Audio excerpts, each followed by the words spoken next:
Estamos de volta com o seu Jornal da Cidade. Agora vamos falar de eleições 2018.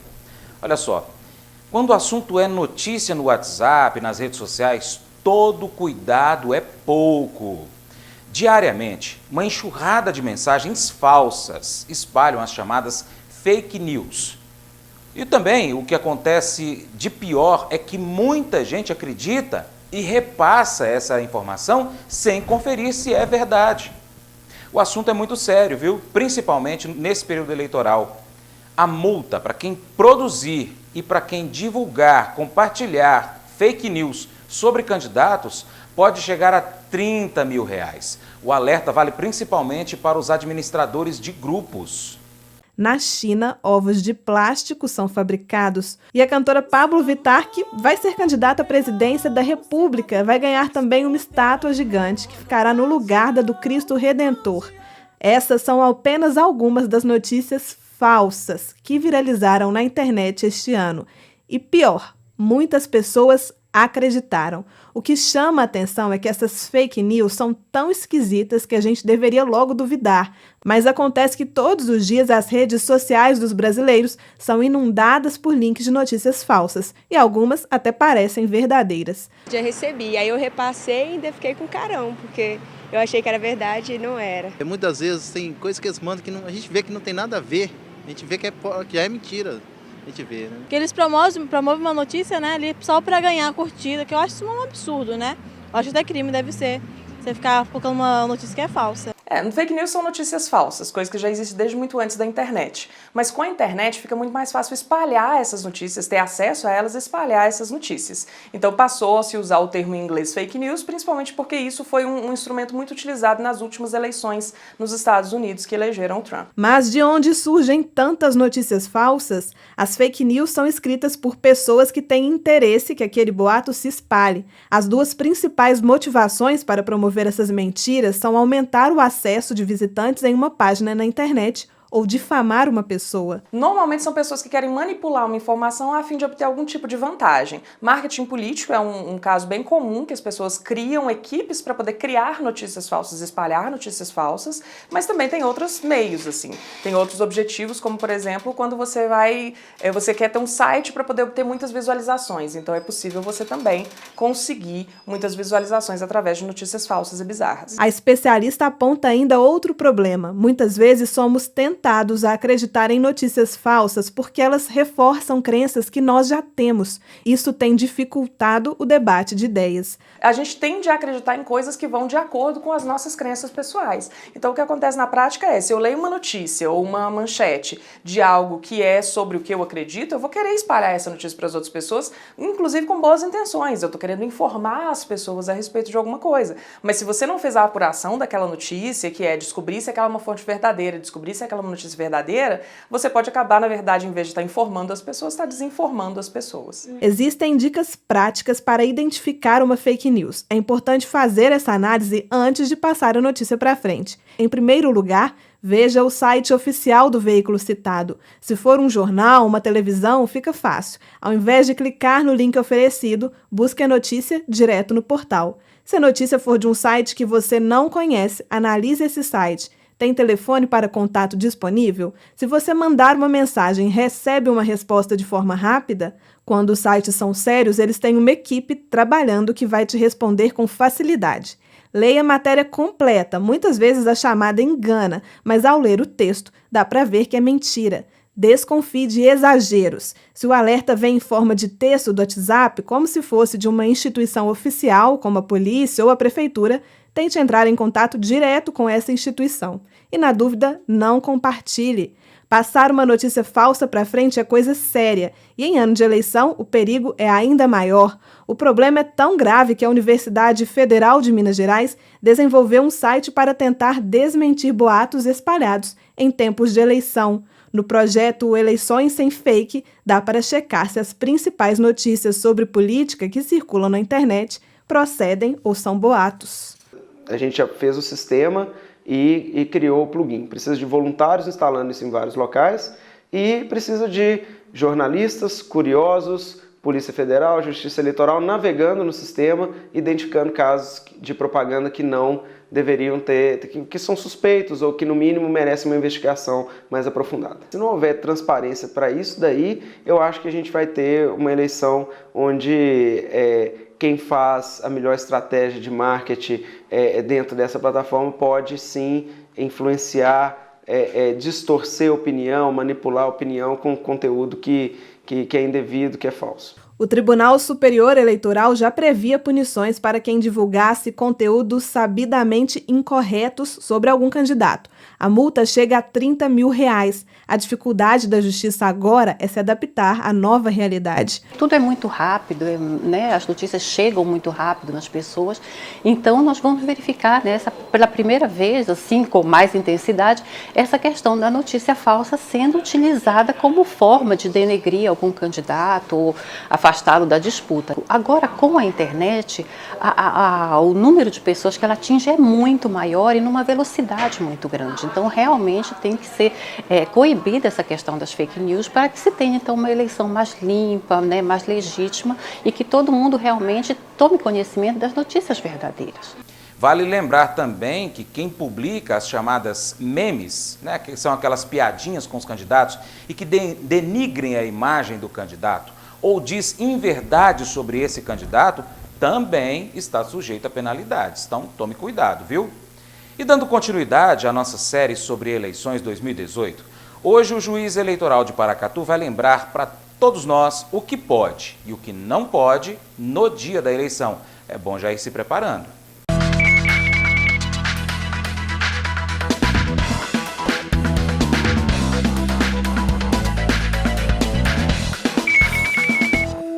No dia da eleição, o eleitor não pode fazer boca de urna. O que é a boca de urna? De algum modo, tentar retirar aquele voto de algum cidadão e encaminhá-lo para o candidato que é dele, né? Ou fazendo manifestações que não são permitidas. O que é permitido no dia da eleição, que o eleitor pode fazer, é colocar, por exemplo, um adesivo, uma manifestação silenciosa para o seu candidato. Então, ele não pode jamais pedir voto. Coloca, por exemplo, o adesivo, manifestando a sua escolha, mas de forma silenciosa, né? Só isso é permitido. Então, tem que tomar bastante cuidado para não incorrer em crime eleitoral no dia da eleição. O Tribunal Superior Eleitoral, TSE, apresentou nesta quinta-feira o tempo previsto para a propaganda no rádio e na televisão de cada um dos 13 candidatos à presidência da República para a campanha do primeiro turno dessas eleições deste ano. O horário eleitoral na TV para os programas dos presidenciáveis começa no dia 1º de setembro e vai até o dia 4 de outubro. Serão veiculados todo sábado, terça e quinta-feira, em 2 blocos diários de 12 minutos e 30 segundos. No rádio haverá um bloco às 7 horas da manhã e outro ao meio-dia. Na TV, o primeiro bloco será veiculado às 13 horas e o segundo às 20 horas e 30 minutos. Além de um tempo fixo em cada um dos 2 blocos diários, cada candidato à presidência terá um número diferente de inserções de 30 segundos cada, a serem veiculadas na programação de cada emissora ao longo de toda a campanha de primeiro turno. O tempo de cada um corresponde a um cálculo proporcional à representação na Câmara dos Deputados de cada um dos partidos que compõem a coligação. Álvaro Dias, da coligação Podemos, PSC, PTC e PRP, 2 blocos diários de 40 segundos, mais 52 inserções no primeiro turno e mais uma inserção de sobra de 30 segundos. Cabo Daciolo, do Patriota, 2 blocos diários de 8 segundos, mais 11 inserções no primeiro turno. Ciro Gomes, da coligação PDT Avante, 2 blocos diários de 38 segundos, mais 50 inserções no primeiro turno, mais uma inserção de sobra de 30 segundos.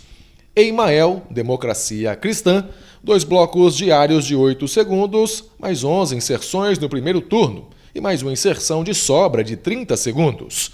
Geraldo Alckmin, da coligação PSDB, PRB, PP, PTB, PR, PPS, DEM, PSD e SDD, 2 blocos diários de 5 minutos e 32 segundos, mais 434 inserções no primeiro turno. Guilherme Boulos, da coligação PSOL-PCB, 2 blocos diários de 13 segundos, mais 17 inserções no primeiro turno. Henrique Meirelles, da coligação MDB-PHS, 2 blocos diários de 1 minuto e 55 segundos, mais 151 inserções no primeiro turno. Jair Bolsonaro, do PSL, 2 blocos diários de 8 segundos, mais 11 inserções no primeiro turno.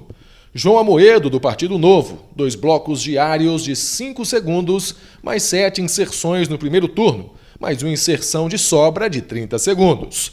João Goulart Filho, do PPL, 2 blocos diários de 5 segundos, mais 7 inserções no primeiro turno. Lula, da coligação PT, PCdoB e PROS, 2 blocos diários de 2 minutos e 23 segundos, mais 188 inserções no primeiro turno, mais uma inserção de sobra de 30 segundos. Marina Silva, da coligação Rede e PV, 2 blocos diários de 21 segundos, mais 28 inserções no primeiro turno, mais uma inserção de sobra de 30 segundos. Vera Lúcia, do PSTU, 2 blocos diários de 5 segundos, mais 7 inserções no primeiro turno. Durante a audiência no TSE, 6 candidatos ganharam por sorteio uma inserção a mais relativa a uma sobra que ocorreu no cálculo. No mesmo evento, foi sorteada a ordem de veiculação no primeiro dia de programa para presidente, no dia 1º de setembro. O primeiro programa a ser veiculado será de Marina Silva, em segundo, Cabo Daceolo, em terceiro, Emael, em quarto, Henrique Meirelles, em quinto, Ciro Gomes, em sexto, Guilherme Boulos, em sétimo, Geraldo Alckmin, o oitavo será de Vera Lúcia, em nono, Lula. O 10º será de João Amoedo, o 11º de Álvaro Dias, o 12º de Jair Bolsonaro e 13º João Goulart Filho. A ordem mudará a cada dia, de modo que o primeiro de antes será o último do dia seguinte. Assim, no segundo dia de programa, no dia 4 de setembro, o primeiro programa será de Cabo Daciolo e no terceiro dia, dia 6 de setembro, o primeiro programa será de Emael e assim por diante. Todos os dias, o último a veicular sua propaganda terá 9 segundos a mais, relativos a uma sobra no tempo de cada bloco. A Associação de Contadores de Paracatu realizou um curso de atualização para profissionais da área. O tema abordado foram as alterações no REINF, a escrituração digital e retenções. A Associação dos Contadores de Paracatu promoveu nesta semana o curso EFD REINF, escrituração fiscal digital de retenção e outras informações fiscais. Voltado para contadores e colaboradores de empresas, o curso foi oferecido com o mais recente módulo que trata das retenções do contribuinte sem relação de emprego. É uma novidade agora para todos nós contadores, novidade no Brasil. É o projeto, um dos projetos SPED, que é o projeto E-Social, e a gente fala também do FD REINF, que é um outro projeto que nasce junto com o projeto SPED. Ele envolve toda a questão de folha de pagamento das empresas, prestação de serviço, toda a situação. O público-alvo são todas as pessoas envolvidas, empresários, contadores, estudantes, advogados, todo esse pessoal que está diretamente ligado ou indiretamente ligado à questão das contabilidades. E quando eu falo de contabilidade, eu falo do empresário contábil. O empresário contábil que a gente está chamando no dia a dia de o contador, então o escritório de contabilidade, não. A própria Receita Federal está reconhecendo isso e somos profissionais e todo o mercado está vendo que o contador é extremamente necessário. É um treinamento que a gente fala sobre FD REINF e dá todas as questões, todas as características e a aplicação da prestação de serviço. Ou seja, as empresas vão prestar serviço, pessoa jurídica para outra pessoa jurídica, e essas pessoas são obrigadas a fazer retenção na folha, na nota fiscal eletrônica, ou na nota fiscal de prestação de serviço, transporte, dependendo do serviço que for, e faz as retenções. E isso tudo a gente vai colocar lá no sistema, lá no ambiente da web, que é do FD REINF, lá no E-Social. O presidente da Associação dos Contadores de Paracatu destacou a importância da capacitação e da tecnologia na evolução dos trabalhos de um contador. Para nós contadores, foi implantado a partir desse ano que para você manter o seu registro profissional, você tem que participar sempre de qualificação profissional e é pontuado. Então, o profissional que não conseguir 40 pontos anuais em cursos de melhoria profissional, ele pode não exercer a profissão. E também eu tenho algo a acrescentar, porque isso também faz parte do movimento da quarta revolução industrial. Então eu já estou vibrando porque eu gosto muito de tecnologia e nós já temos carros autônomos, ou seja, sem motorista e sem volante. Então talvez os meus netos ou bisnetos não vão precisar de tirar a carteira de motorista, coisas desse tipo. E nós já estamos começando a viver essa quarta revolução industrial. Veja depois do intervalo. Projeto de saúde bucal itinerante do SESC realizará aproximadamente 7.000 procedimentos gratuitos em Paracatu. E a Academia de Letras do Noroeste de Minas realiza hoje mais uma edição do projeto Encontros na Academia. Desta vez com intercâmbio internacional. Gente, você sabe quais são os alimentos que estão mais baratos nesta época do ano? Veja daqui 3 minutos.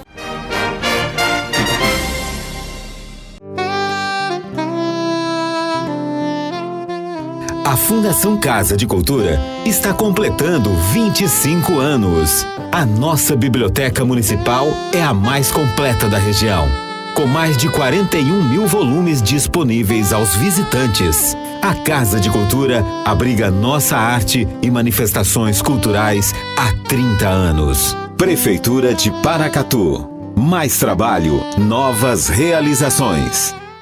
Os produtos Paracatu estão na mesa dos brasileiros. Venha pra cá você também, saborear os nossos queijos, manteiga e tudo de bom que a Coopervap oferece para você. E aqui no Hipermercado Coopervap, nós temos a melhor seção hortifruti para você.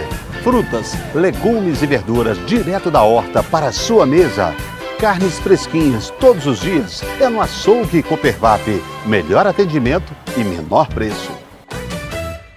Os teus becos que foram picadas, tuas ruas que foram bandeiras, formam hoje a altaneira cidade, grande urbe das plagas mineiras. A Fundação Casa de Cultura está completando 25 anos. História e cultura contadas nos acervos do Museu Municipal, no Arquivo Público, Biblioteca e na Casa de Cultura. O Museu Municipal guarda peças e símbolos que contam a vida da bicentenária Paracatu. Visitar e conhecer o Museu Histórico Municipal é indispensável para quem quer entender a nossa história. No Arquivo Público, toda a memória de Paracatu e sua gente está resguardada com registros e documentos autênticos. O Arquivo Público de Paracatu é o guardião da memória do nosso povo, ao preservar documentos que contam a nossa história e que retratam a nossa cultura. A nossa Biblioteca Municipal é a mais completa da região, com mais de 41.000 volumes disponíveis aos visitantes. Conheça a Biblioteca Pública de Paracatu, uma grande fonte de conhecimento e orgulho para todos nós. A Casa de Cultura abriga nossa arte e manifestações culturais há 30 anos. Visitar a Casa de Cultura é uma maravilhosa viagem que reforça a identidade de nossa gente por meio de nossa arte. Prefeitura de Paracatu. Mais trabalho, novas realizações. Guia Comercial de Paracatu. Seja visto, seja lembrado. Saca-rolha, a esquina mais agradável de Paracatu. O Saca-rolha oferece uma excelente variedade de petiscos, cervejas e shows musicais ao vivo. Rua Doutor Seabra, número 30, Praça do Santana. IP Florido Parque Hotel, ambiente familiar, com piscinas, área de lazer, chalés e um delicioso e premiado buffet. Reservas 389-9926-6666. Venha conhecer Armazém do Trigo com sua família. Pães, rosquinhas, tortas, doces e salgadas e uma variedade de produtos. Rua Bento Pereira Mundim, 23, em frente ao Corpo de Bombeiros. 3671-3812.